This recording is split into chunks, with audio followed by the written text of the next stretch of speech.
Hello, Darren. This is Nick Kush speaking, and I just wanted to say thank you for this opportunity for us to present this to you.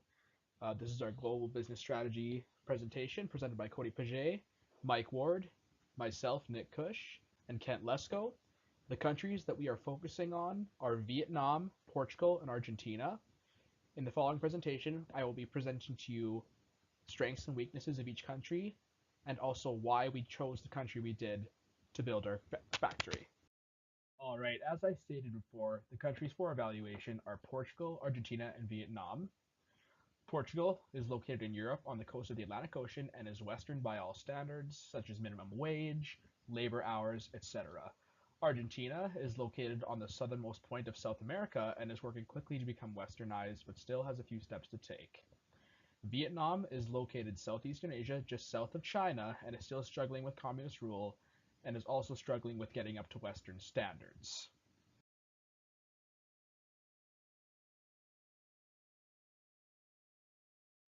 As stated before, Portugal is a small westernized country in Western Europe. It has a left-leaning political system and a population of approximately 10.5 million people. It has a good corporate tax rate of 21%, which is below the world average of 29.5%, making it a rather attractive choice. Its literacy rate is high, meaning that it has a skilled workforce. Life expectancy is in line with most Western nations. It is comparable to Canada as it has a 40-hour work week and a minimum wage of approximately $855 Canadian per month. It does, however, have an unemployment rate of 9%, so people may be more desperate to work, giving us an opportunity if we chose to set up our factory in Portugal.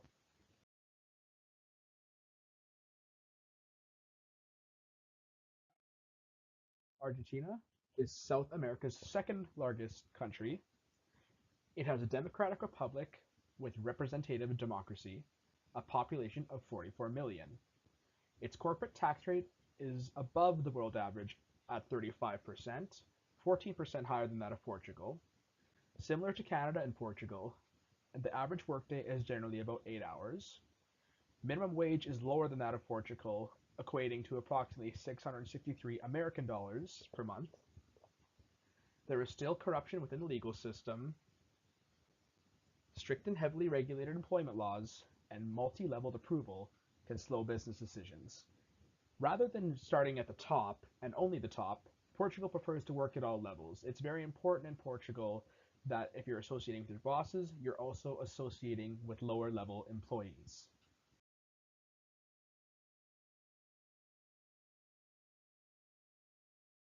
Vietnam is a developing country in Southeast Asia, located on the coast of the South China Sea. It has a population of approximately 95.5 million people and is still under communist rule. It has a lower life expectancy of 76.5 years. The country, with its communist government, is struggling with corruption and poverty. It has a GDP of $595 billion, a growth rate of 6.2%, and a fantastically low inflation rate of 2.7%. However, it also has lower environmental standards. Pollution is more abundant in Vietnam, meaning if we are a more environmental company, we would have to be cautious in establishing a factory there. While ethical labor laws are in place, they are not overly enforced. There is no minimum working age, so child labor is a glaring issue in the country of Vietnam. However, it has a low employment rate of 2.2%. Minimum wage is very low at $140 American per week. The maximum work week of 48 hours per week with 9-hour days. It has a friendly corporate income tax rate of 20%. Energy prices are low but are expected to climb as the Vietnam gets more westernized. The literacy rate is high, meaning that the workforce is more skilled. There are property rights in place, but government has full control over the courts. Property can be expropriated at their discretion. It is a risk to establish a corporation in Vietnam. However, we will take a look as to why it is still a good idea to set up in Vietnam in the following slides. We will now move on to the comparison of the three countries that we have chosen and explain why we decided to choose the country that we did.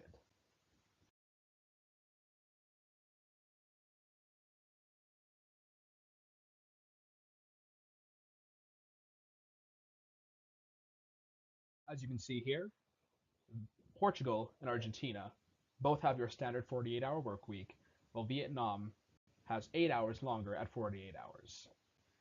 But as stated before, Vietnam has lower labor standards than that of Portugal or Argentina. We now get into monthly minimum wage. Vietnam sits at $140 American per month. Portugal, much higher at $864 American per month.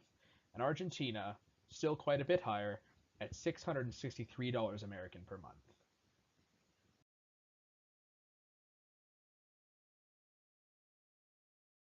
It was important for us to look at corporate income tax rates, Argentina being significantly higher than that of Portugal or Vietnam at 35%. Vietnam and Portugal a more attractive 20 and 21%, respectively.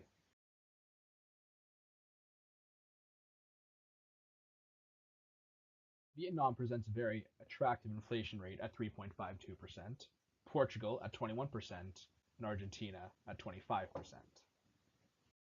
This weighted analysis factored largely into us making our decision for which country to do business in. The factors we decided on were labor laws, minimum wage, government, corporate income tax, language and culture, environmental factors, and economic factors. Obviously, the labor laws in Vietnam are not phenomenal as there is still a child labor issue there. Portugal and Argentina are up to Western standards, so really they both could have been ranked a 3 here, but Portugal's standards were slightly better, so we gave them the 3. Minimum wage, for us, Vietnam was the best being the lowest, with Portugal being the worst being the highest, and Argentina somewhere in the middle. Government-wise, again, Portugal and Argentina are very similar in that they are westernized standards, with Vietnam being the worst being a communist country. Corporate income tax-wise, Vietnam had the lowest tax rate at 20%, so it got the highest score. Argentina at 35% got the lowest. Portugal, just a little bit above Vietnam, got the 2. Language and culture, it would be difficult for us to move into any of these countries, being that they speak a different language and have different religious standards than that of westernized societies. They all ranked equally here. When looking at carbon emissions, Vietnam actually had the lowest of the 3 countries, so it scored the highest. Argentina had the highest, so it scored the lowest. Economically, Vietnam represents a very good opportunity for us to move into. We decided, at the end of all of this, that Vietnam actually did score the highest in our rankings, and we would be building our factory there.